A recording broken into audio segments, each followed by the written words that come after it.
چمگادڑ اڑنے کی استعداد رکھنے والی واحد میمل ہے۔ یہ اڑنے کے ساتھ رات کو دیکھ سکتی ہے اور اپنے اندر پائے جانے والے گونج کے نظام سے اندھیرے میں راستہ تلاش کر لیتی ہے۔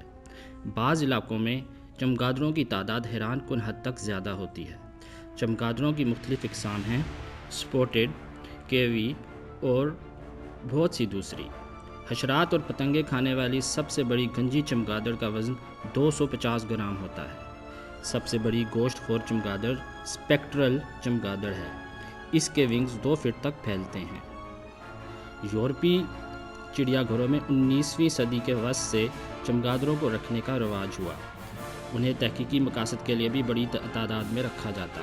چمگادڑوں میں وائرس کی کثرت کے باعث ان پر تحقیقات زیادہ ہوتی ہیں اور تحقیقی مقالے بھی کثرت سے لکھے جاتے ہیں۔ کچھ لوگ چمگادڑوں کو پالتے ہیں لیکن انہیں پالنا آسان نہیں۔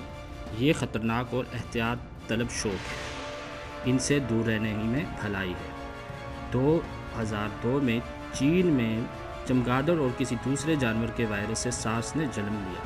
اس سے 8098 افراد انفیکٹ ہوئے اور اموات کا تناسب 10% رہا۔ نئے کرونا وائرس کووڈ-19 کے بارے میں بھی یہی خیال کیا جاتا ہے کہ اس کی بنیادیں چمگادڑ میں ہیں۔